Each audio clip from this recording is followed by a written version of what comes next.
सो जो mole concept है, basically mole concept का मतलब ये होता है मोल की अवधारणा ना, मोल के बारे में बात करें। मोल क्या है, किन चीज़ों से रिलेटेड है। अगर तुम्हें मोल के बारे में पता हो कि मोल क्या होता है, तो तुम किसी भी कंपाउंड का कितना ग्राम वजन है ये भी निकाल सकते हो। अगर मोल पता होगा तो कोई कंपाउंड, गैस, बेसिकली गैस कि कितना वॉल्यूम ऑक्यूपाई किया हम ये पता लगा सकते हैं। तो ओवरऑल अगर हम मोल से बात करें तो किसी भी रिएक्शन में क्या चेंज होता है, या तो मास चेंज होगा इधर से उधर जाएगा तो, या तो वॉल्यूम चेंज होगा, है ना। ड्यूरिंग द रिएक्शन क्या होगा, ए बी रिएक्शन करके सी और डी बनाएंगे, तो इस पूरे प्रोसेस में क्या होगा, इधर का आइटम उधर चला जाएगा, यही होगा ना, एक दूसरे में एक्सचेंज होंगे। तो जब एटम एक्सचेंज होगा मतलब मास का चेंज हो रहा है, या गैस के टर्म में बात करेंगे तो वॉल्यूम का चेंज होगा। So these all things should be measure in certain quantity, और वो क्वांटिटी यहाँ पे हम क्या लेते हैं, मोल के रेस्पेक्ट में। If we anyhow calculated the mole of the compound, या कितना मोल का एक्सचेंज हुआ, देन हम उसका एग्जैक्ट अमाउंट बता सकते हैं, इतना अमाउंट चेंज हुआ, इतना अमाउंट चेंज नहीं है। या वॉल्यूम भी देख के हम बताओ, वहां से वॉल्यूम निकालेंगे कि इतना ml से शुरू किए थे तो इतना ml बना, इतना ml नहीं बना, लीटर में होगा तो लीटर में। तो मोल कॉन्सेप्ट एक्चुअली देखो यहाँ पे 5 पार्ट में डिवाइडेड है, ठीक है ना। 5 पार्ट में से हर पार्ट को 1 बाय 1 हम लोग पढ़ेंगे। सबसे पहला एकदम बेसिक पार्ट, बेसिक पार्ट में हम लोग सबसे पहले पढ़ेंगे यहाँ पे कि क्लासिफिकेशन ऑफ मैटर क्या होता है, मैटर कितने टाइप के हैं, सोल्यूशन क्या होते हैं, कितने टाइप के होते हैं, मिक्सचर क्या है, कितने टाइप के होते हैं, सबके बारे में डिटेल बात करेंगे। दूसरा इसके बाद जो हम लोग का आ जाएगा उसमें आ जाएगा पूरा atom, molecule, gram atomic weight क्या होता है, एटम होते हैं, मॉलिक्यूल्स होते हैं, ठीक है, gram atomic weight, molecular formula, atomic structure, मतलब एटम के क्या डिफरेंट डिफरेंट रिएक्टिविटी है, क्या ट्रेंड है वो। फिर तीसरा आ जाएगा हम लोग को थियरी, यहाँ पे नहीं थियरी नहीं, ये आ जाएगा फिर तुम्हारा कैलकुलेशन ऑफ मोल। नेक्स्ट हम लोग क्या करेंगे, कैलकुलेशन ऑफ मोल। अब जो कैलकुलेशन ऑफ मोल होता है बेसिकली वो बेस्ड होता है 3 चीज़ों पे। अगर आपको मास पता हो, गिवन मास हो, एटॉमिक मास पता हो या मॉलिक्यूलर मास पता हो, या कितने पार्टिकल या मॉलिक्यूल हैं ये पता हो, या एनटीपी या एसटीपी पे कितना मोल, कितना ऑक्यूपाई किया वॉल्यूम ये पता हो, तो हम किसी भी कंपाउंड का मोल कैलकुलेट कर सकते हैं। और इसके बाद चौथी बात आएगी हम लोग के यहाँ पे इंपीरिकल और मॉलिक्यूलर फार्मूला पढ़ना है इसमें, ठीक है, इंपीरिकल और मॉलिक्यूलर फार्मूला ये पूरा निकालना, इससे क्वेश्चन बनता है हमेशा। इंपीरिकल फार्मूला निकालिए, देन मॉलिक्यूलर फार्मूला निकालिए, ये निकालेंगे हम लोग मॉलिक्यूलर फार्मूला, इंपीरिकल मॉलिक्यूलर, ये सब क्या होगा एक पार्ट में होगा, ठीक है। ये दो जो थिंग इसको हम लोग बोलेंगे यूनिट 1 में पढ़ेंगे, इसको अंडर यूनिट 1 पढ़ा जाएगा, इतनी सारी चीज़ें, ठीक है। इसके बाद जो आएंगी चीज़ें अब कैलकुलेटिव पॉइंट्स आ जाएंगे। दूसरा पार्ट जो इसमें है दैट इज स्टोइकियोमेट्रिक कैलकुलेशन। तो स्टोइकियोमेट्रिक में क्या होता है, इसमें आती हैं 3 चीज़ें। एक तो केमिकल रिएक्शन एंड इक्वेशन की बात करेंगे हम लोग कि कोई केमिकल रिएक्शन क्या होता है और इक्वेशन क्या होते हैं। केमिकल रिएक्शंस एंड इक्वेशंस,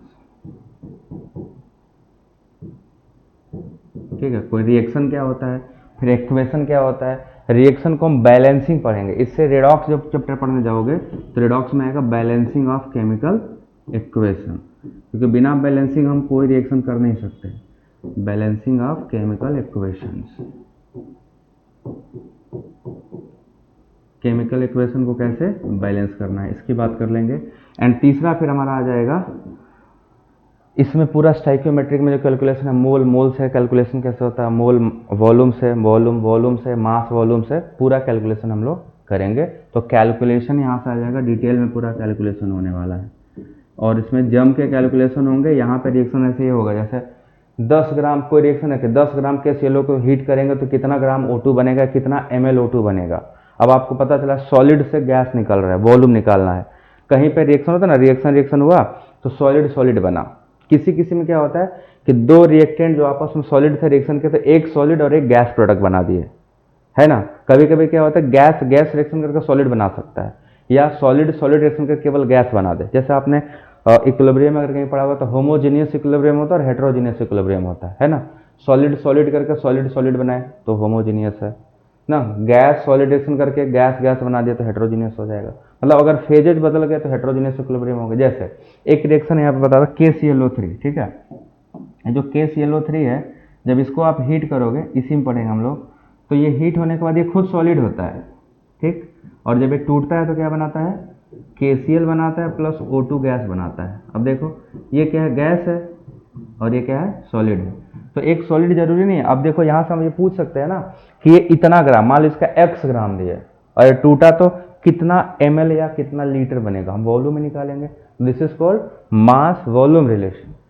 ये सॉलिड बनेगा तो इतने ग्राम से कितना ग्राम ये बनेगा, this is called solid solid relation, ठीक है ना, या मास मास रिलेशन बोलेंगे।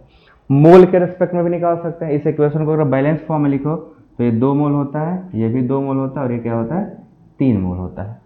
तो इसके 2 मोल को गर्म करेंगे तो 2 मोल बनेगा। तो अगर पता रहे कि इसका 1 मोल का मास कितना है, तो जितना इसका मास बनेगा उसके अकॉर्डिंग इसका मास बनेगा। This is called mole mole relation. Mole mole होता है, मास मास होता है, वॉल्यूम वॉल्यूम होता है, मास वॉल्यूम होता है, अलग अलग रिलेशन हम लोग निकालेंगे। ये हम लोग किस में पढ़ेंगे, यूनिट 2 में। ये पूरा यूनिट 2 है, और इसी में हम लोग लिमिटिंग रिएजेंट भी इसी में पढ़ेंगे, क्योंकि विदाउट लिमिटिंग रिएजेंट रिएक्शन क्या होंगे, थोड़ा आसान हो जाएंगे करने के लिए, ठीक है। तीसरा जो यूनिट है उसमें कॉन्सेंट्रेशन ऑफ सोल्यूशन का नाम सुने हो। यूनिट 3 जो हम लोग पढ़ेंगे यहाँ पे, that is concentration of solutions. Concentration of solution में बहुत सारे कॉन्सेंट्रेशन टर्म है। कॉन्सेंट्रेशन ऑफ सॉल्यूशंस, अब इसमें जितने हैं, देखो क्लास 12th का एक चैप्टर है सॉल्यूशन चैप्टर, उसमें ये पूरा आएगा, पूरा का पूरा। अब उसमें जो सबसे ज़्यादा हमें जिस पे फोकस करना है वो कौन कौन है, नॉर्मेलिटी ऑफ सॉल्यूशंस क्या होते हैं, है ना, नॉर्मेलिटी, मोलैरिटी,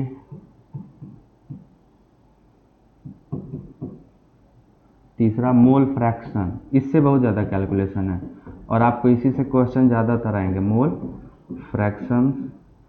इसके बाद आएगा मोलैलिटी, ये भी नाम सुना होगा, मोलैलिटी। और आखिरी में एक लोग हम लोग पढ़ेंगे ppm एंड ppb, पार्ट पर मिलियन या पार्ट पर billion.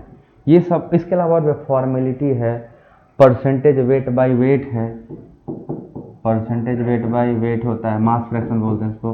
Percentage weight by volume होता है, परसेंटेज वॉल्यूम बाय वॉल्यूम होता है, स्ट्रेंथ ऑफ द सॉल्यूशन होते हैं, ये सब पढ़ना है, ठीक है। तो ये तीसरा यूनिट हम लोग पढ़ेंगे और इससे भी क्वेश्चन बहुत बार पूछा गया है, ठीक है। तो हम लोग सब कहाँ चालू करेंगे, यूनिट 1 से, बेसिक से चालू करेंगे। तो ये अभी मैं ये तो PDF में दे ही दूंगा, उससे लिख लेना, अभी इसको लिखने की जरूरत नहीं है। अब हम लोग चलेंगे, शुरू करेंगे सबसे पहले यूनिट 1। यूनिट 1 जो हमें पढ़ना है उसी पे मेन फोकस करें, क्या है।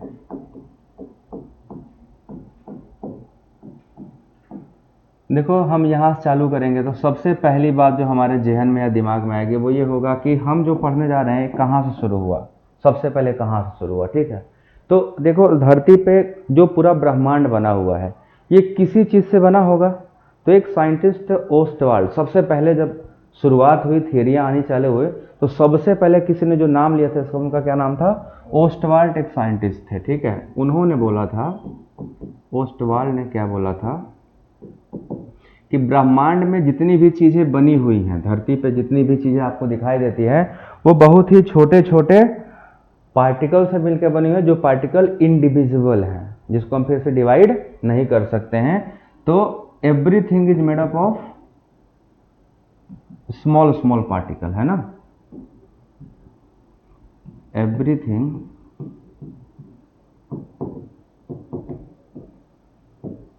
ऑन अर्थ या इसके आसपास जो भी है is made up of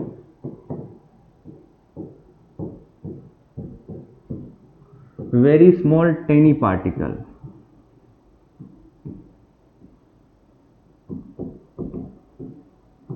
Teni particles. और इन्होंने इसको बोला था कि यही पार्टिकल जो हैं ये इंडिविजुअल होते हैं, ठीक है। दीज पार्टिकल्स आर इनडिविजिबल, मतलब इनको फिर से डिवाइड किया जा सकता है नहीं, ये पार्टिकल डिविजिबल नहीं है। बाद में इन्हीं इनडिविजिबल स्मॉल पार्टिकल को एटम बताया गया, ठीक है ना, एटम आ गया। तो जैसे वर्ड आएगा व्हाट इज एटम, तो अभी हम एटम की बात करेंगे। तो सबसे पहले यही साइंटिस्ट तो ओस्टवाल्ड जिन्होंने टर्म दिया था कि everything on earth is made up of very small या very tiny particles which are literally known as atom. और फिर एटम के स्ट्रक्चर पूरा आ गए थे ना, एटॉमिक स्ट्रक्चर, दूसरा चैप्टर हम लोग पढ़ेंगे, वो एटॉमिक स्ट्रक्चर में आएगा। तो इनकी बात आने के बाद हुआ कि भाई साहब धरती पर हमें दिख रहा है जैसे ये है, ये तो हम बोलेंगे मैटर, मैटर है। मैटर तो कुछ भी हो सकता है जिसके पास कुछ क्या हो, सर्टेन मास और कुछ वॉल्यूम हो। अगर ऐसा कोई चीज़ है तो उसको क्या बोलेंगे, मैटर है। बट मैटर तो कई टाइप के हो सकते हैं, है ना। एक तो मैटर हो जाता है दो लड़के आपस में लड़के, वो भी मैटर हो जाता है, बट उसका तो मास होता है ना, तो वॉल्यूम ऑक्यूपाई करता है, तो रियल मैटर नहीं है, वो नारियल मैटर है ना। So now we are going towards something which is made up of very small particle. वो क्या है, वो मैटर है। इस कमरे में जो कुछ लगा सब कुछ ना कुछ क्या है, मैटर है, ठीक है। सो अब कुछ हो जाए वो मैटर क्या है, रियल मैटर नहीं है, क्योंकि डिफिनेशन में क्या देंगे, मैटर हो गया। अब ना तो उसका मास है और ना उसका कोई वॉल्यूम है, बट हुआ तो इमेजिनरी मैटर होते हैं। रियल मैटर ये है। मैटर का क्या डेफिनेशन है, कोई बताएगा। हम मैटर को क्या डिफाइन करेंगे, हाँ, कोई भी ऐसी चीज जो क्या करती हो, ये क्या हो गया, anything which have certain mass and occupy space ना। अब ये लिविंग होगा कि नॉन लिविंग होगा, डजंट मैटर, कुछ भी हो सकता है। Anything having mass and occupy certain space. अगर कुछ भी स्पेस ऑक्यूपाई किया, अब हम लोग क्या, हम मैटर हैं कि नहीं है, मैटर है। मेरे पास तो काफ़ी ज़्यादा मास है, सफिशिएंट वॉल्यूम पे ऑक्यूपाई, तो अच्छे खासे मैटर हैं हम। तो कोई भी ऐसी चीज होगा जो मैटर होगा। अब मैटर कई टाइप के हैं, है ना। इन्हीं का हम लोग क्या करने वाले हैं, क्लासिफिकेशन ऑफ मैटर। कितने टाइप का आप लोग जानते हो, डायरेक्ट सॉलिड लिक्विड गैस हो जाता है। देखो एक्चुअली में क्या है, मैटर 5 टाइप के हैं, है ना। 5 टाइप का नाम सुना है, solid liquid gas, plasma and boss Einstein condensate. ये मैटर टोटल 5 टाइप के हो गए हैं, ठीक है ना। अब उसको हम बाद में क्लासिफिकेशन करेंगे। सबसे पहले अगर तुम्हें मैटर की बात करेंगे तो मैटर 5 टाइप के। एक क्या है, सॉलिड, दूसरा क्या है, लिक्विड। और पता है पहले हम लोगों को क्लास 11th में 12th में सॉलिड स्टेट पढ़ना था, अब सिलेबस से हट गया है। लिक्विड स्टेट वही सोल्यूशन चैप्टर है जो हमें भी पढ़ना है, ठीक है। तीसरा गैस था, ये भी पढ़ना था, ये भी हट गया सिलेबस से, क्लास 11th में था गैस। चौथा क्या होता है, प्लाज्मा। और जो 5वां है स्टेट ऑफ मैटर में, ये क्लासिफिकेशन ऑफ मैटर में स्टेट ऑफ मैटर है, ठीक है ना। 5वां जो है हमारा that is Bose Einstein condensate. ये स्टेट ऑफ मैटर है, इसको क्लासिफिकेशन से हटा के स्टेट ऑफ मैटर कर देते हैं, क्योंकि स्टेट ऑफ मैटर ही है, state of matter. So state of matter कितने टाइप के हैं, जो भी मैटर है वो 5 स्टेट में से एग्जिस्ट करता है। अभी इन दोनों पे काफ़ी क्रिटिकल रिसर्च चल रहा है। यह एग्जिस्टेंस है प्लाज्मा, जो सूर्य की रोशनी देख रहे हो ना, तो पूरा प्लाज्मिक फॉर्म में है, ठीक है। हम जो अभी तक अपने पास जिसको हम स्टडी कर सकते हैं डिटेल में, एक normal as a normal human being, तो हमारे पास इन तीनों की स्टडी करनी है, जिसमें से ये दोनों अब सिलेबस में नहीं रहे, ये अभी सिलेबस में है। तो ये मैटर के जो होते हैं कई स्टेट में है, अलग अलग स्टेट में होता है। Plasma, Bose Einstein condensate, gas, liquid और सॉलिड, ये डिफरेंट स्टेट है किसी भी मैटर का। अब वॉल्यूम ऑक्यूपाई करेगा और ये भी उसके पास ये भी रहेगा स्पेस भी। वो गैसियस फॉर्म में भी हो सकता है, लिक्विड फॉर्म में भी हो सकता है, गैस में भी, प्लाज्मा भी और बोस आइंस्टाइन कंडेंसेट में भी। अब हम करेंगे कि मैटर जो हैं, फॉर्म तो कई सारे हैं, बट ये फॉर्म कितने टाइप के कैटेगरी में रखे जा सकते हैं, उसको हम लोग बोलते हैं क्लासिफिकेशन, ठीक है। सो नेक्स्ट जो हमारा टॉपिक है वो क्या है, classification of matter. Classification of matter. तो अब मैटर को क्लासिफाई कर दो। देखो मैटर क्या हो सकता है, प्योर भी हो सकता है और मिक्सचर भी हो सकता है कि नहीं। प्योर फॉर्म में भी हो सकता है, जो मैटर एकदम प्योरेस्ट फॉर्म में हो, और कुछ हो सकता है मिक्स फॉर्म में हो, मिक्सचर भी हो सकता है और प्योर फॉर्म में भी। तो सबसे पहले हम क्या लिखेंगे, प्योर फॉर्म और मिक्सचर। प्योर फॉर्म में होगा तो मैटर क्या क्या होगा, दूसरा मिक्सचर फॉर्म में होगा तो मैटर क्या क्या होगा, और मिक्सचर होगा तो कितने टाइप का मिक्सचर हो सकता है, प्योर होगा तो कितने टाइप का होगा? तो these are the classification, pure form of matter and mixture के फॉर्म में मैटर कैसे है, ये दोनों चीज़ों को हम लोग वन बाय वन देखने वाले हैं, ठीक है। अब प्योर फॉर्म देखो, प्योर फॉर्म क्या क्या हो सकता है? एलिमेंट हो सकते हैं। एलिमेंट क्या होते हैं? प्योर फॉर्म एलिमेंटल फॉर्म, जैसे H2 है, सेम टाइप के दो एटम हैं। P4 है फॉस्फोरस, चारों फॉस्फोरस एक ही टाइप के हैं। तो elements are the purest form which is form by identical atom. Sulphur S8 लिखते हैं, वो भी प्योर फॉर्म होता है। These are called element. Element कैसे बनते हैं? जब आइडेंटिकल एटम मल्टीपल टाइम जुड़ जाए तो जो बनेगा दैट इज कॉल्ड एलिमेंट। और दूसरा क्या होता है? कंपाउंड। कंपाउंड क्या होता है? ये एक या दो से अधिक एलिमेंट आपस में जुड़े, जैसे हाइड्रोजन से H2 प्लस O2 रिएक्शन करने क्या बनेगा? H2O। तो H2O कंपाउंड है, बट H2 क्या है? एलिमेंट है। O2 क्या है? एलिमेंट है। तो दो या दो से अधिक एलिमेंट जब आपस में कंबाइन करते हैं तो क्या बनता है? कंपाउंड। तो कंपाउंड में क्या प्योर है ना, क्योंकि उसमें एलिमेंटल रेशियो फिक्स होगा। एलिमेंट क्या है? वो भी प्योर है क्योंकि उसमें एटॉमिक स्टेट क्या है? कॉमन है, सब एक ही एटम से बने हैं, तो वो भी कॉमन रहेगा, तो भी आपका प्योरेस्ट फॉर्म होगा। सो इसमें हम एग्जांपल लिख सकते हैं। एलिमेंट का एग्जांपल क्या है? H2 हो सकता है, फॉस्फोरस P4 हो सकता है, सल्फर का S8 हो सकता है कि नहीं? कंपाउंड में क्या हो सकता है? H2O हो जाए, CO2 हो जाए, कार्बन मोनोऑक्साइड हो जाए। तो जब कोई दो या दो से अधिक एलिमेंट एक फिक्स्ड रेशियो में कंबाइन करेगा then it is called compound. Compound मतलब कंपाउंडिंग हुआ होगा, एक से अधिक लोग उसमें मिलेंगे तभी तो कंपाउंडिंग हुआ होगा।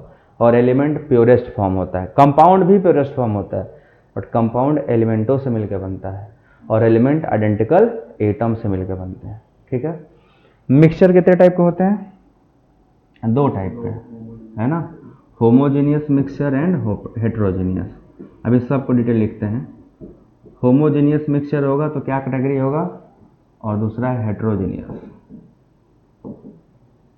देखो, एक जेई के सिलेबस में है सरफेस केमिस्ट्री, है ना, उसमें पढ़ना होता है कोलाइडल सोल्यूशन। सोल्यूशन देखो दो टाइप का हो, तीन टाइप का होता है। सोल्यूशन के बारे में जानते हो?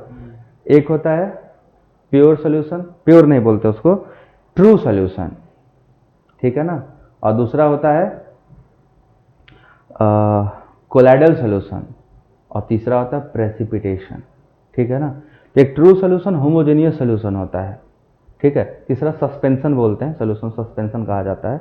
तो जो ट्रू सोल्यूशन होता है उसमें पार्टिकल दो से अधिक पार्टिकल इतने सही रेशियो में होते हैं कि उनको हम सेपरेट नहीं कर सकते हैं, एकदम सिमिलरली होमोजीनियस हो जाते हैं, आइडेंटिकल हो जाते हैं। आप पूरे जैसे चीनी कभी पानी में घोल लो तो क्या आप चीनी को देख पाओगे आप आंख से? उसमें नहीं दिखेगा। तो that is called true solution या होमोजीनियस सोल्यूशन। हेट्रोजीनियस सोल्यूशन में दो पार्ट आएंगे, पहला कौन सा आएगा? कोलाइडल सोल्यूशन और सस्पेंशन।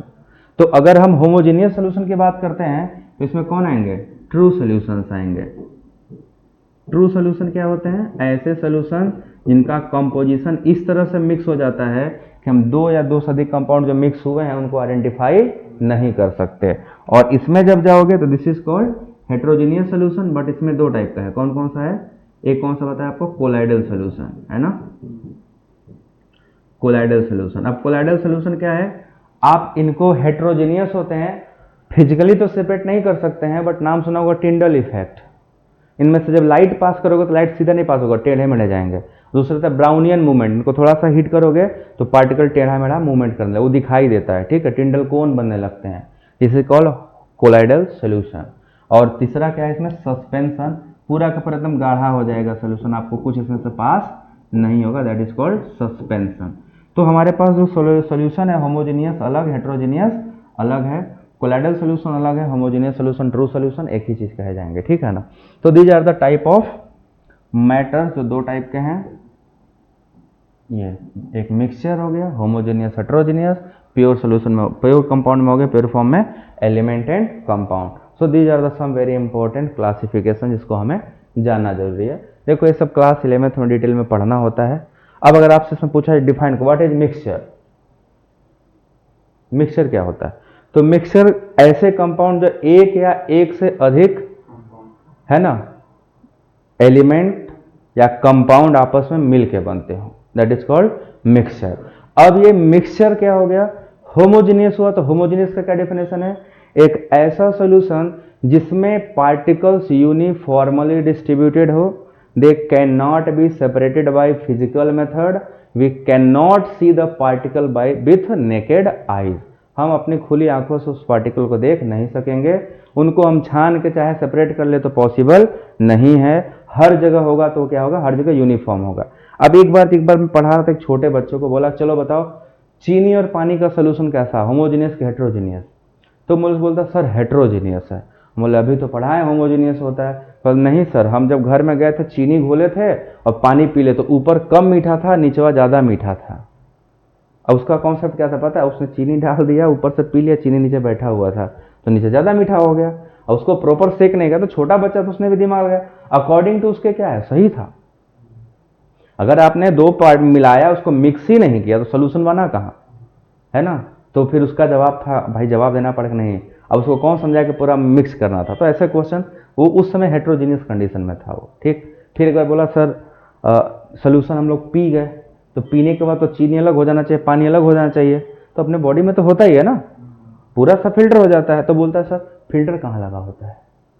सो कई क्वेश्चन के जवाब नहीं होते हैं, बट समझ सकते हो कि ऐसा होता है, बट अब फिल्टर कहाँ से दिखाएं। अब आप उसमें दिखा भी नहीं सकते हाँ देखो मेरी बॉडी में यहाँ ये वाला फिल्टर है, क्योंकि एब्जॉर्प्शन होता है, हमारे जो इंटेस्टाइन है यहाँ जाता है जब खाना, तो क्या एब्जॉर्प्शन अलग अलग होता है खाने का, अलग चीज़ का। सो बच्चों के क्वेश्चन जो होते हैं ना इतने क्यूरियस होते हैं कि कभी कभी जवाब ही नहीं दे पाएंगे हम लोग। सो होता है ऐसा, ठीक है। अब लिखो properties of matter and there measurement. Matters की प्रॉपर्टीज होती हैं,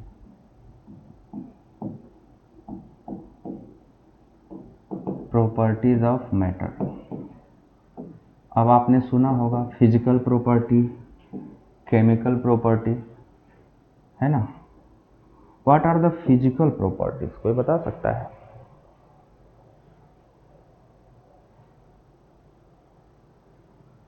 फिजिकल प्रॉपर्टी क्या होती है, बॉइलिंग पॉइंट, हाँ वही होता है boiling point, melting point, colour, order, refractive index, है ना, ऑप्टिकल रोटेशन। मतलब ऐसी क्वांटिटी जिनको हम मेजर करने के लिए उनकी आइडेंटिटी को चेंज करने की जरूरत नहीं है ना। हम देख रहे हैं तुमको, तुम कैसे हो तुम बता दें तुम ऐसा, ये तुम्हारा नहीं, ये कलर है, ये हेयर है, ये सब दिख रहा है, वो विजिबल होते हैं आंखों से, है ना, इजिली विजिबल होंगे जो दिखाई देगा। तो those property which can be measure without changing the identity of any compound और सबस्टेंस या मैटर, जिसको हम कोई चेंज ना करें तब वो पता चल जाए, that is called physical property. Boiling point, melting point, colour, order, है ना, रिफ्रैक्टिव इंडेक्स, तो ये सब फिजिकल प्रॉपर्टी। केमिकल प्रॉपर्टी दूसरा है, सो ऐसी प्रॉपर्टी जो रिएक्शन के दौरान क्या हो जाता है, कंप्लीटली चेंज हो जाता हो, है ना, acidity, basicity, oxidation, reduction, properties क्या होंगे, बदल जाएंगे पूरी की पूरी, they are called chemical property. तो कई बार होता है ना कि हमें पता ही नहीं था कि ये फिजिकल प्रॉपर्टी है केमिकल प्रॉपर्टी है, और पता होना चाहिए what are the physical properties, those property which can be measured without changing the identity of compound.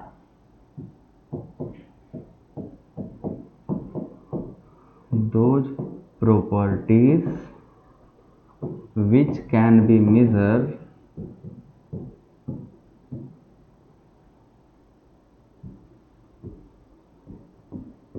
without changing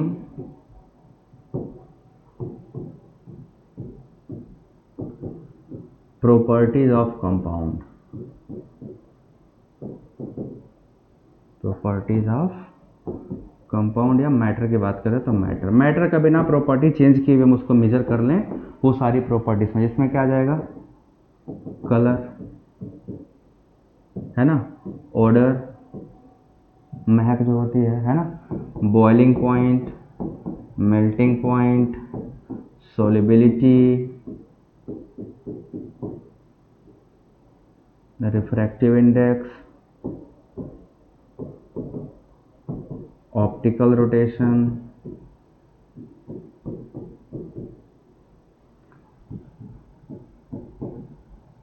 these are called physical quantities. ये सब करने के लिए हमें मॉलिक्यूल के प्रॉपर्टी को चेंज करने की जरूरत नहीं पड़ेगी। These are simple, easily identify किए जा सकते हैं without property changes in molecule.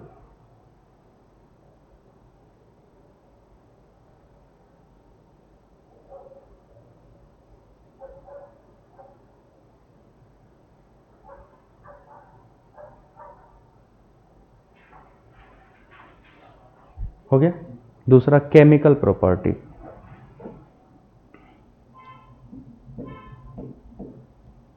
Her compound की फिजिकल और केमिकल प्रॉपर्टी हम लोग पढ़ेंगे जब ऑर्गेनिक केमिस्ट्री पढ़ोगे, है ना।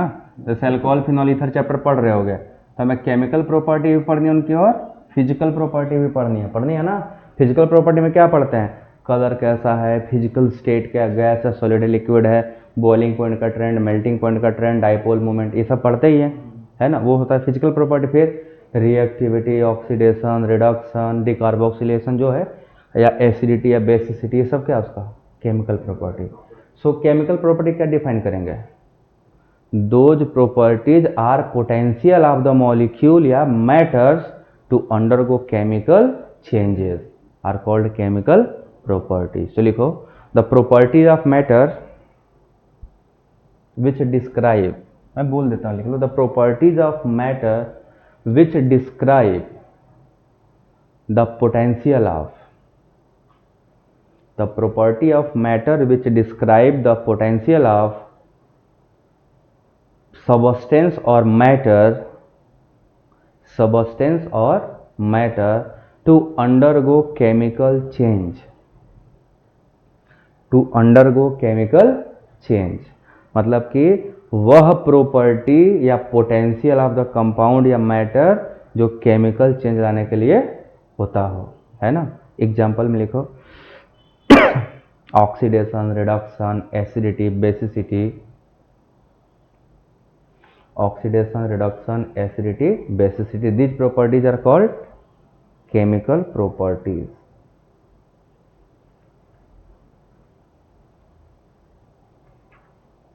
ठीक है। डायमेंशन एनालिसिस तो सर पढ़ाए होंगे फिजिक्स में तुम लोगों को, डायमेंशन यूनिट सब वो वहाँ पढ़ा दिया जाता है, इसलिए केमिस्ट्री में ऐसा पढ़ाने की जरूरत नहीं है। हम लोग सीधे चलेंगे अब डाल्टन्स एटॉमिक थ्योरी पे। यही थियरी से चालू हुआ था क्या क्या चीजें होती है, ठीक है। तो हेडिंग डालो Dalton's atomic theory.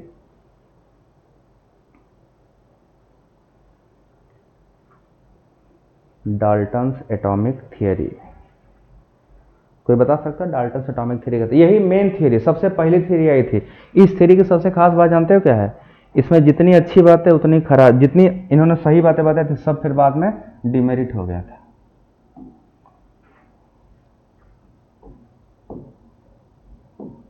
Dalton's atomic theory,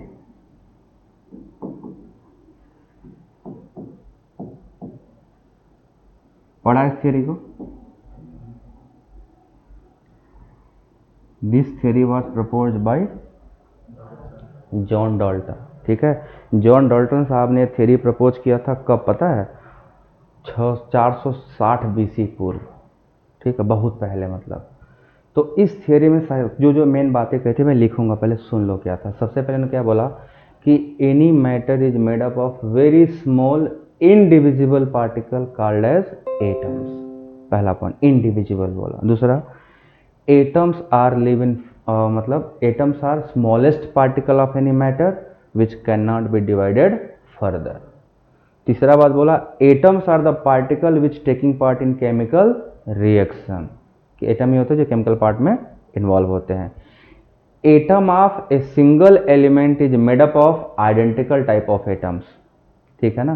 जो एलिमेंट है उनका जो कंपोजिशन है वो आइडेंटिकल एटमों से मिलकर बना है, बट किसी कंपाउंड में जो होता है उसके एटम क्या होंगे, अलग अलग होंगे, ठीक है। फिर atom can not be created, can not be destroyed, ये बात क्या बोला था इन्होंने। इसमें से केवल एक बात आज को सच है, वो सबसे पहला, वो सिर्फ एटम इज न्यूट्रल, यही स्टेबल। अब देखो इन्होंने बोला atom can not be divided, not be created, तो ये गलत है। एटम डिवाइड है, एटम के अंदर इलेक्ट्रॉन, प्रोटॉन, न्यूट्रॉन, मेसान सब पाए जाते हैं।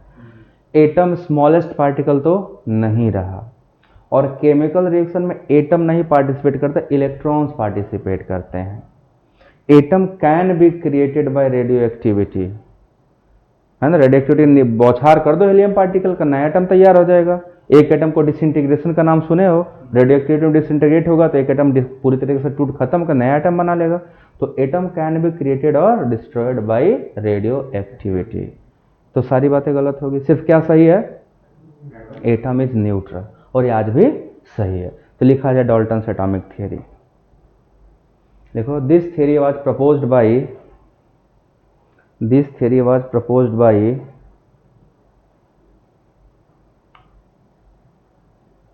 John Dalton. This theory was proposed by John Dalton. Next point. The main characteristics are following of this theory. The main characteristics of this theory are following. ऐसे लिखो, the main characteristics of these theories are following. Point wise mention करेंगे। सबसे पहला, matter consists of very small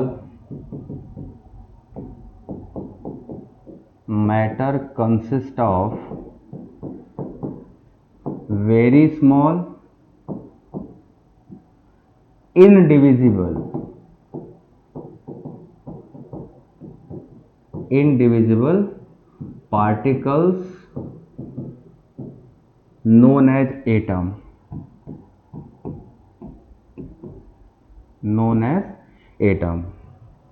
the first point was that कि atom जो है सबसे small छोटे छोटे पार्टिकल से मिलकर बना होता है, जिसको क्या कहते हैं हम लोग, एटम्स। नेक्स्ट पॉइंट लिखो, atom can not be created nor destroyed. Atom can not be created और destroyed.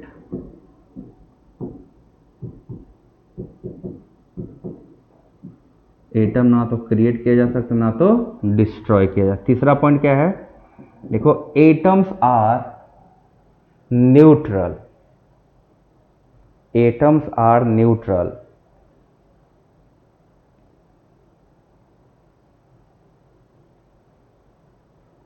Next point, all atom of elements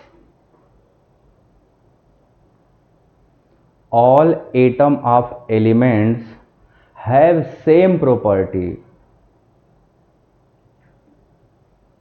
All atom of element क्या है, एक ही टाइप के एटम से बना होगा, तो all element have same properties like size, mass and shape.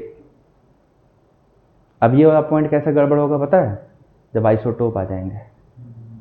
Element तो वही है बट मास बदल जाएगा, है ना, तो ये भी फेल हुआ था। Next point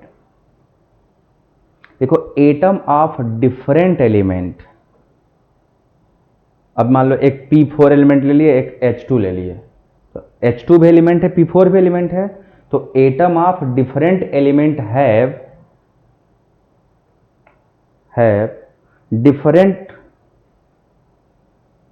different properties. सब अलग होगा, मास भी अलग होगा, साइज भी अलग होगा, केमिकल प्रॉपर्टी भी क्या होगा, अलग हो जाएगा।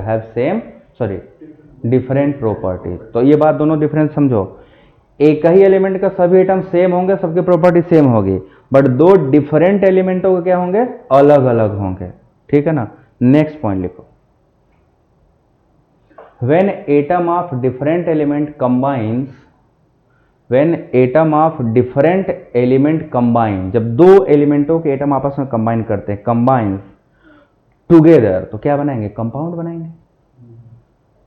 When atoms of two different elements combine, they form compounds.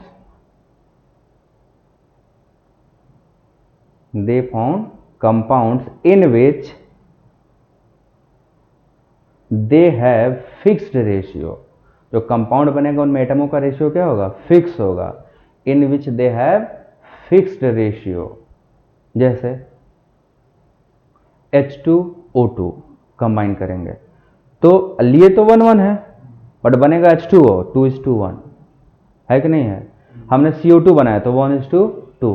Composition क्या है, फिक्स है। तो बोले बहुत ही सिंपल रेशियो में होते हैं, जो कॉम्बिनेशन होता है that is very simple ratio. तो क्या पॉइंट लिखे है, जरा देखो तो, atom of different element when combine they form compound having fixed ratio. ठीक है, फिर 1:2 ऐसे ब्रैकेट में लिख लो, 1:2, 2:1, 1:2, 2:3 ऐसे होता है।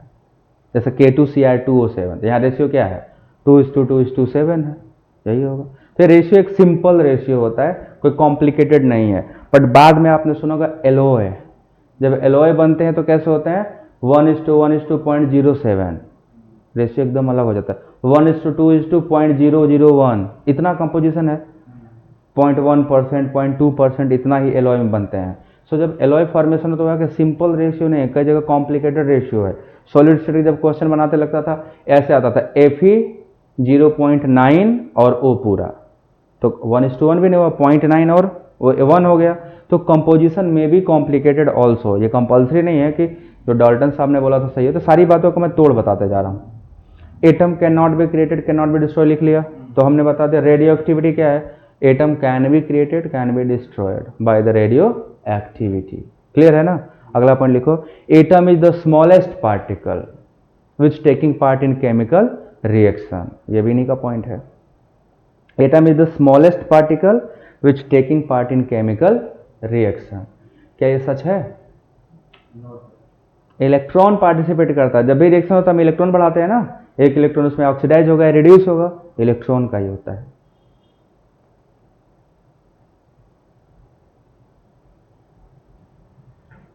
तो ये इंपॉर्टेंट पोस्टुलेट थे डाल्टन के, जो कि सब फेलियर है, सिर्फ एक सही है, एटम इज न्यूट्रल। वो बात आज भी सही है कि एटम न्यूट्रल होता है।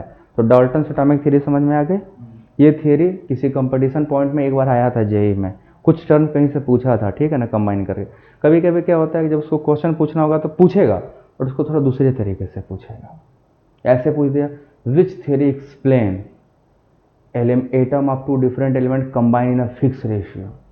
अब नाम दे देगा 4 ठो बड़े बड़े नाम। अब तुम जब पूरी केमिस्ट्री पढ़ लोगे तो बड़े बड़े साइंटिस्टों के नाम रहेंगे तुम्हारे पास, है ना। उधर दे देगा कि इसका थ्योरी कौन दिया था, पाउलिंग ने। दूसरा दे देगा दिया था ये गिलेस्पी एंड निहोलम ने, मैकमूरी ने दिया था, और चौथा दे दिया डाल्टन ने। अब कंफ्यूज हो जाओगे तुम, लगेगा यार बड़े बड़े साइंटिस्ट दिए होंगे सब थ्योरी, बट थ्योरी कौन दिया, डाल्टन ने। सो क्वेश्चन टफ नहीं होते हैं। हम जब ऑप्शन बनाएंगे ना तुमको लगेगा सब एक ही जैसे हैं, तब वहां तुम कंफ्यूज होगे। तो इसलिए जानना जरूरी है, पता होना कि किसकी थ्योरी में क्या था। तो डाल्टन के थ्योरी में था कि सिंपल रेशियो में होता है, जो कि बाद में क्या हुआ, फेल हो गया। तो जो फेल हो गया वो फेल हो गया। तो इसके लिमिटेशन की बात करें तो बहुत सारे लिमिटेशन लिखवाने नहीं जा रहा हूँ, जितनी बातें बताओ सब लिमिटेशन ही हैं, है ना, लिखना जरूरी नहीं है। हम कॉम्परेटिव पॉइंट ऑफ व्यू से पढ़ते हैं तो हमें वहां चलना है, ठीक है। चलो अब हेडिंग डाल लो। अब क्योंकि बात एटम की हो गई, एटम आ गया है, अब एटम क्या होता है, मॉलिक्यूल क्या होते हैं, फिर एटॉमिक मास क्या होता है, ग्राम एटॉमिक मास क्या होता है, एवरेज एटॉमिक मास क्या होता है। अब हम लोग उस पर जा रहे हैं, अब हमारा कैलकुलेशन स्टार्ट होने वाला है। सो हेडिंग डालो atoms. What are the atoms?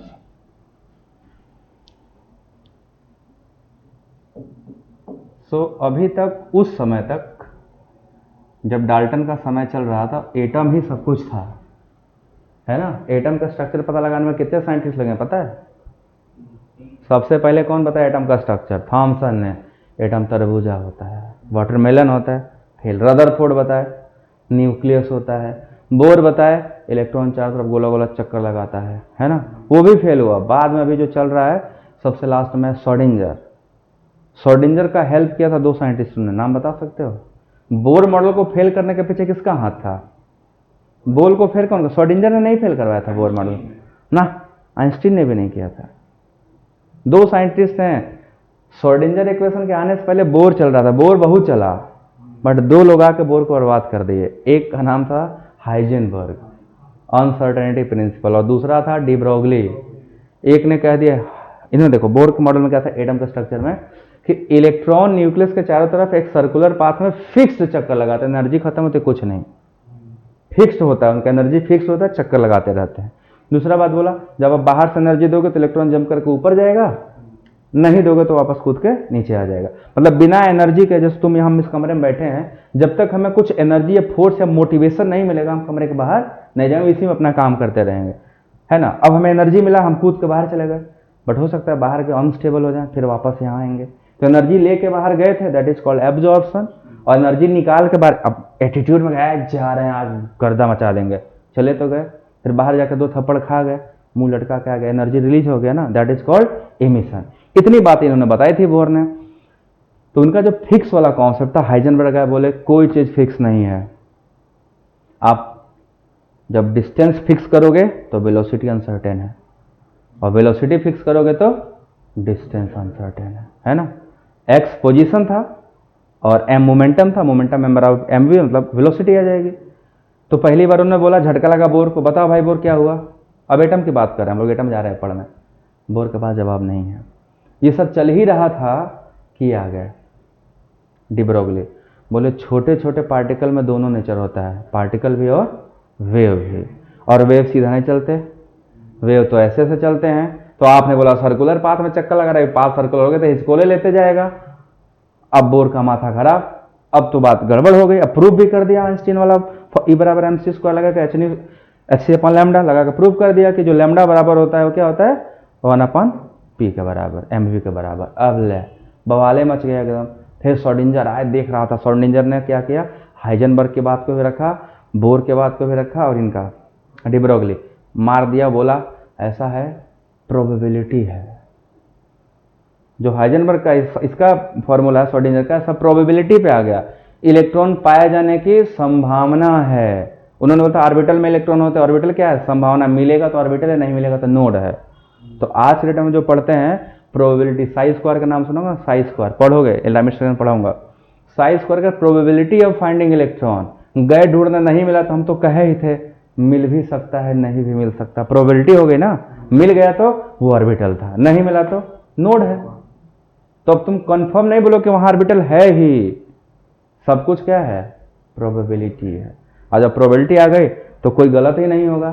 संभावना थी कि तुम पास हो जाओगे, बट हुए नहीं, गारंटी है। जैसे कोचिंग वाले कहते थे गारंटी, अब की बार टॉप रैंक लाऊंगा, गारंटी 90% लाओ, गारंटी।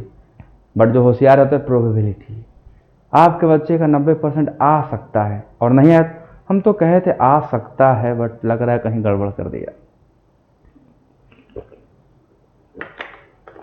तो एटम, एटम क्या होता है, smallest particle which can not live in free state, it take part in reaction and it can not be divided further. अभी वही बात चल रही है भाई, नया हम जान गए हैं, आगे पढ़े इसलिए पता है, बट डाल्टन के हिसाब से तो क्या है, स्मॉलेस्ट पार्टिकल, कैलकुलेशन पे आने वाला है, ठीक है, थोड़ा सा रुक जाओ। Smallest particle which can not divide further, है ना।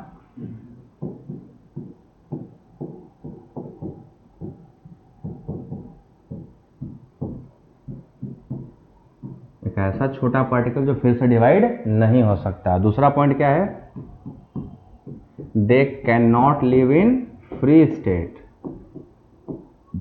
दे can not live in free state, ये फ्री स्टेट में नहीं रह सकते, मतलब ये किसी ना किसी से कंबाइन ही कर जाएंगे, ठीक है ना। और तीसरा था, दे पार्टिसिपेट इन केमिकल रिएक्शन,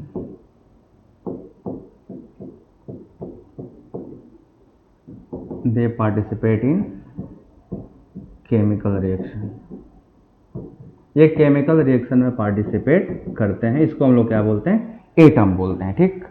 अब एटम है तो इसका कुछ मास होगा, तो अब हम लोगों को जो पढ़ना है उसी पे हमें इतना बताना पड़ा, atomic mass, gram atomic mass, molecule, उसका molecular mass, gram molecular mass, सब पढ़ने वाले 1 by 1।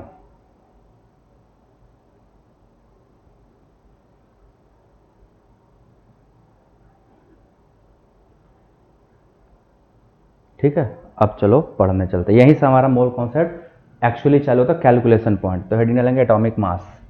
कोई बताएगा व्हाट इज एटॉमिक मास?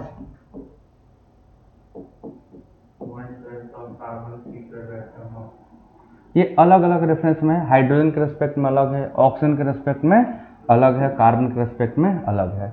तो एटॉमिक मास क्या होता है एग्जैक्टली हमें डिफाइन करना, व्हाट इज एटॉमिक मास। तो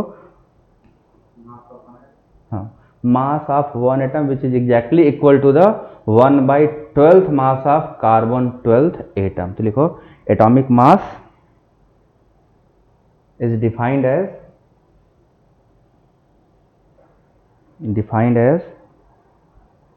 atomic mass defined as the mass of one atom which is exactly equal to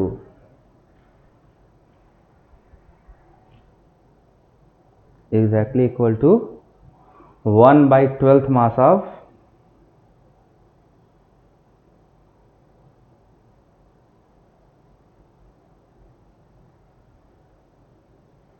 carbon 12 atom. तो सारे स्केल में मैं आपको बता देता हूं। देखो पहला स्केल क्या है, हाइड्रोजन स्केल, ठीक है। एच स्केल के रेस्पेक्ट में क्या है,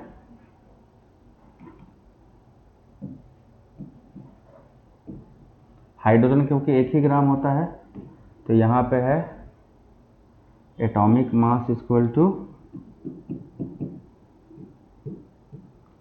मास ऑफ एटम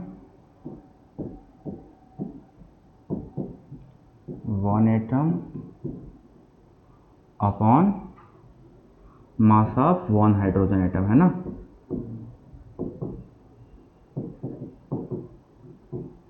हाइड्रोजन के रेस्पेक्ट में ये है, हाइड्रोजन का स्केल पे, ठीक है। दूसरा क्या है, C12 कार्बन 12 स्केल के हिसाब से।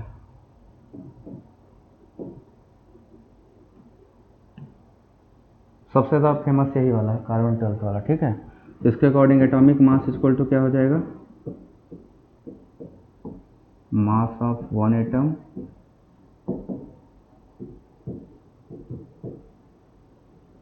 Divided by 1/12 mass of 1 atom of carbon 12,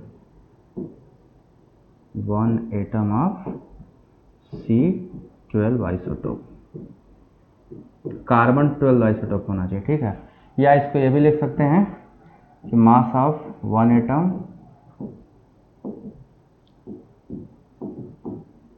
divided by mass of 1 carbon 12 atom into 12, है ना। यहाँ ऊपर 12 से मल्टीप्लाई करो तो बात तो वही हो जाएगी ना, इंटू 12।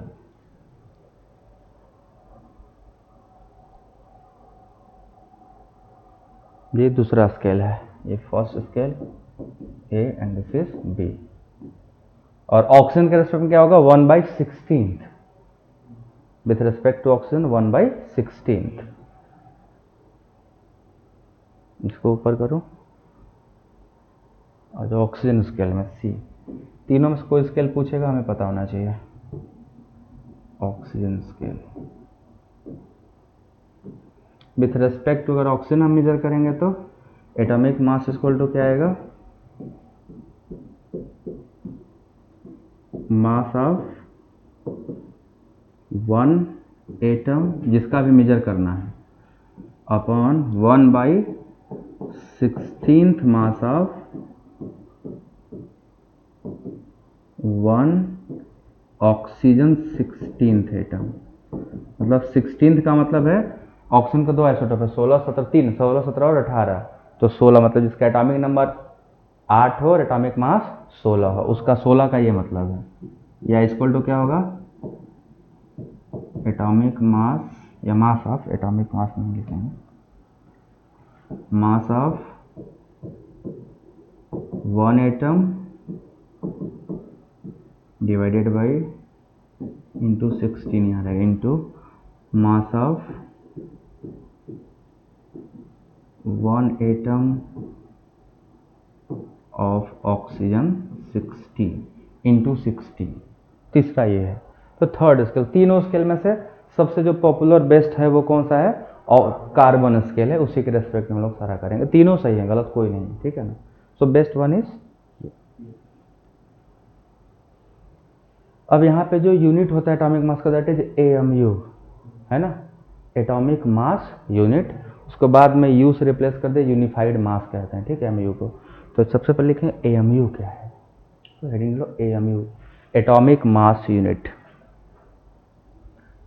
क्योंकि हर जगह जब ग्राम में बदलने जाओगे तो इससे मल्टीप्लाई करना पड़ेगा। Atomic mass unit, this is known as AMU, क्योंकि जब हम एटॉमिक मास निकालेंगे तो हमें AMU में ही आएगा, ठीक है। एटॉमिक मास यूनिट लिखो, 1 AMU इज इक्वल टू, क्या 1 AMU is defined as mass exactly equal to, 1 AMU is defined as mass exactly equal to 1/12th mass of 1/12th mass of carbon 12 isotope।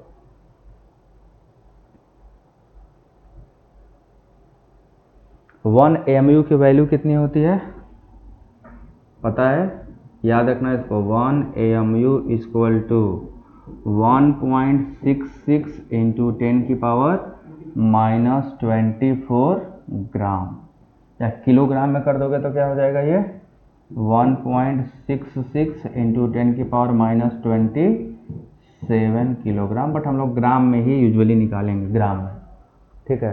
तो अगर कहीं पे हमें AMU दिया है उसको ग्राम में बदलना हो तो क्या करेंगे, इससे मल्टीप्लाई कर देंगे, ग्राम में आ जाएगा। तो अगला हमें वही पढ़ना, ग्राम एटॉमिक मास पढ़ना है, ठीक है ना। तो 1 AMU is equal to this much, ठीक।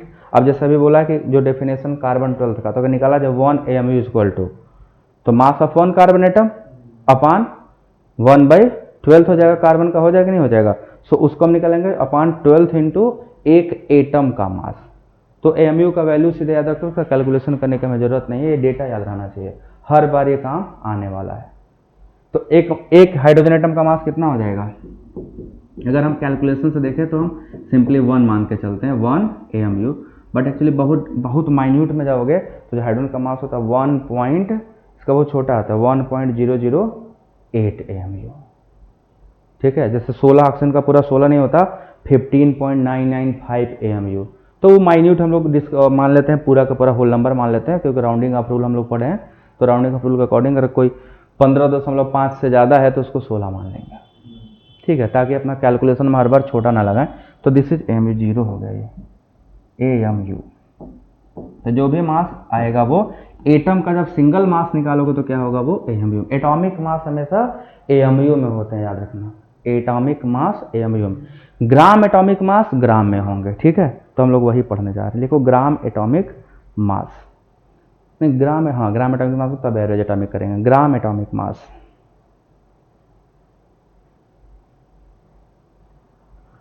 ग्राम एटॉमिक मास, या 1 ग्राम एटम, उसका दूसरा भी नाम है ग्राम एटॉमिक मास, या इसको क्या बोलते हैं 1 ग्राम एटम।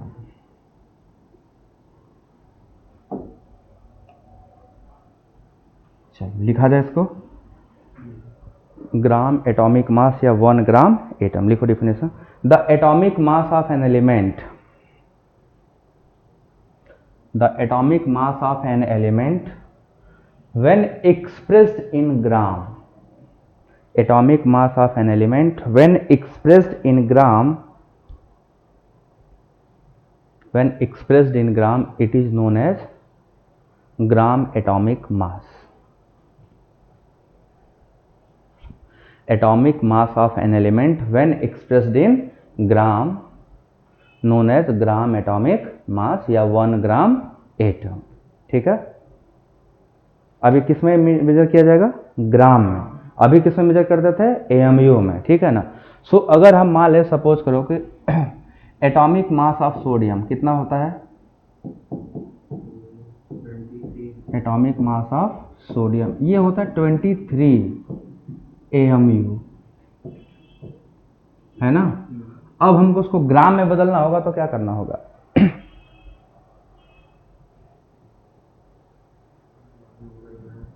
AMU का वैल्यू पहले किस में कन्वर्ट करोगे, AMU का वैल्यू रखो अपॉन अवागाद्रो नंबर से डिवाइड करो, डिवाइड करेंगे नहीं, मल्टीप्लाई करते हैं एटॉमिक मास इन AMU इंटू रिलेटिव एटॉमिक मास। रिलेटिव एटॉमिक मास क्या होता है, अवागाद्रो नंबर इंटू AMU की वैल्यू।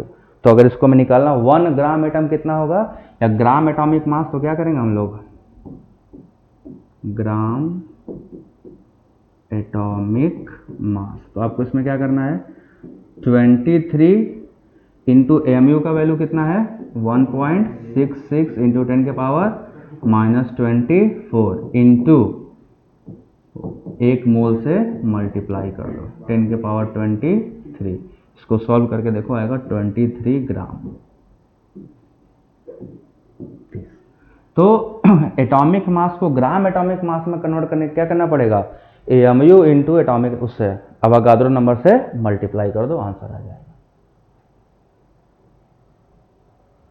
और ये जो दोनों वैल्यू है इसको रिलेटिव एटॉमिक मास भी बोलते हैं, इतने क्या बोलते हैं, relative atomic mass into Avogadro number.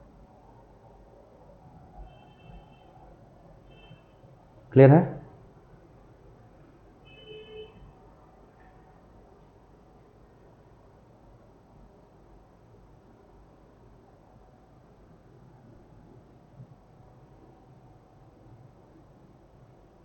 अगर ऑक्सीजन का निकालना हो तो 16 AMU होता है, तो क्या करेंगे 16 into relative atomic mass into Avogadro number multiply कर लो, आंसर आ जाएगा। ठीक है। सो किसी एटॉमिक मास को ग्राम एटॉमिक मास में करने के लिए क्या करना होगा, relative atomic mass into Avogadro number. Relative atomic mass क्या है, mass of 1 atom into AMU। तो AMU का वैल्यू पता है, मल्टीप्लाई करो, उसको रिलेटिव एटॉमिक मास बोलते हैं। तो ये क्लियर हो गया सबको।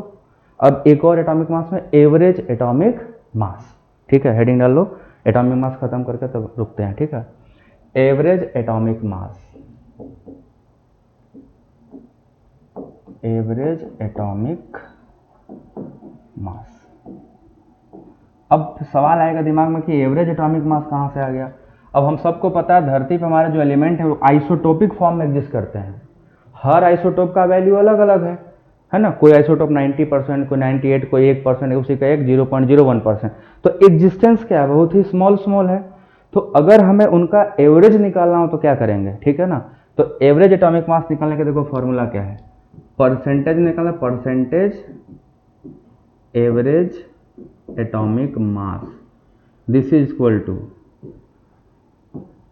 A1 इंटू x1, अभी बताता हूँ क्या है, plus A2 into x2 dash dash, जितने भी आइसोटोप होंगे, upon A1 plus A2 into 100।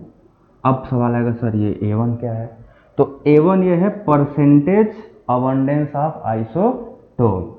सो A1 क्या हो गया, A1 या A2 जो दोनों हैं, परसेंटेज नेचुरल अबंडेंस,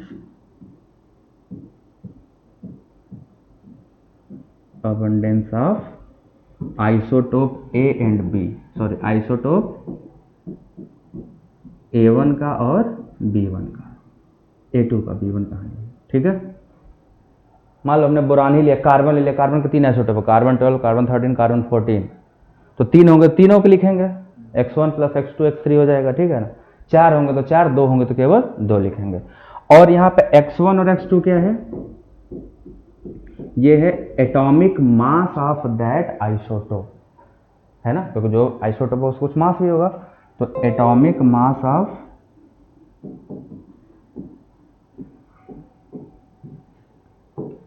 आइसोटोप, उस आइसोटोप का एटॉमिक मास। ठीक है ना। सो हमारे पास क्या हो जाएगा, नीचे तो हमेशा 100 ही आएगा क्योंकि भाई जितने भी होंगे सब मिलाकर 100 ही होगा, कोई कंपाउंड 100% से ज़्यादा थोड़ा ना हो सकता है। अब आपको क्वेश्चन देंगे, तो एवरेज एटॉमिक इससे ही इंपॉर्टेंट है बच्चों, यहाँ क्वेश्चन आता है। We find some question from this topic. This is called average atomic mass. This is the masses of each element into their natural abundance.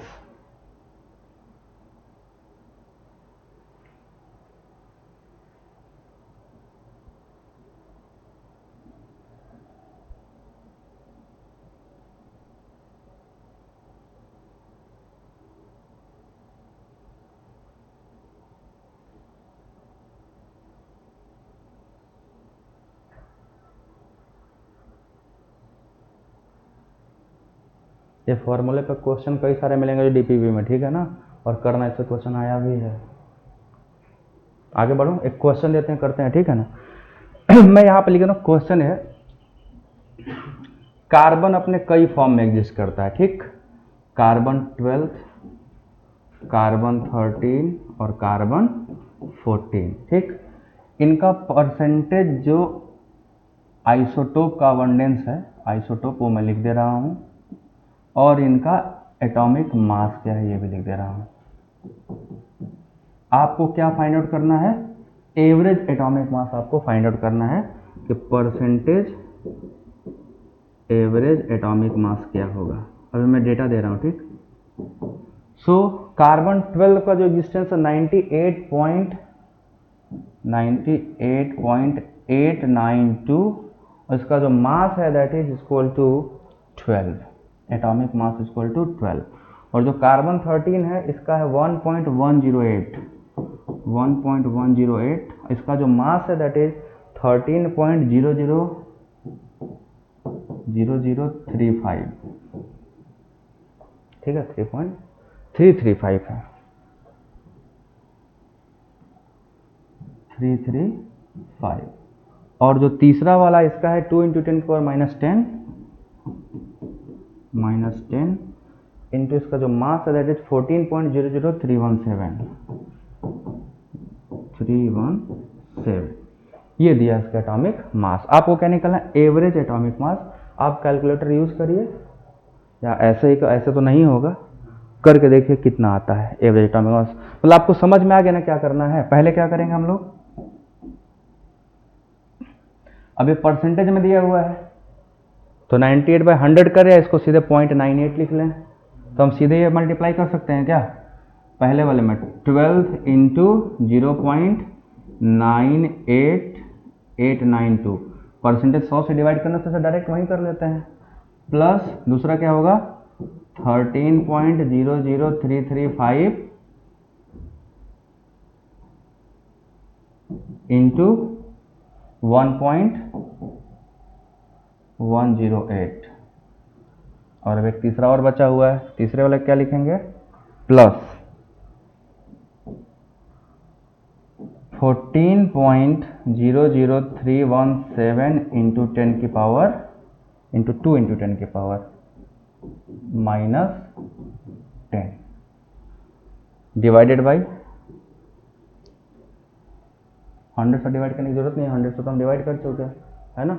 सो इसका निकाल के देखोगे तुम्हारा जो आंसर आएगा वो आएगा 12.11 आता है, ठीक है, 12.011।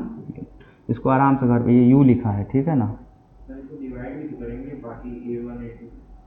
हाँ तो A1 A2 100 ही ना आएगा, A1 A2 A3 जो करोगे तीनों को मिला दोगे 100 से ज़्यादा थोड़े ना होगा, तो नेचुरल बैलेंस मैक्सिमम 100 ही तो हो सकता है ना। तो उसको तुम 100 से करना तो उसको 2 घटा लेना, और क्या करोगे बस। -10 नीचे रहेगा, 100 से करोगे 100 ऊपर जाएगा तो 12 हो जाएगा, -10 की जगह -12 कर लेंगे, तो डिवाइडेड बाई 100 कर लो, चाहे तुम्हारी इच्छा है जैसे तुम्हें लिखना हो, ठीक है। क्योंकि जो 100 ऊपर जाएगा तो -10 -12 हो जाएगा। सो इसको सॉल्व करोगे तो आ जाएगा। बस यही कैलकुलेशन है थोड़ा सा, बाकी कॉन्सेप्ट पता होना चाहिए। क्वेश्चन कुछ भी ऐसे बोरान के 3 आएंगे, पूछता है बोरान में कितना कितना अबंडेंस है, ठीक है ना। तो this is all about the atomic mass, gram atomic mass and average atomic मास। अब अगला जो लेक्चर है उसमें हम लोग क्या करेंगे, मॉलिक्यूलर मास, ग्राम मॉलिक्यूलर मास, ठीक है, उसमें एवरेज नहीं होता, एंड देन सीधे कैलकुलेशन ऑफ मोल, एक लेक्चर में, अगले लेक्चर में, ठीक।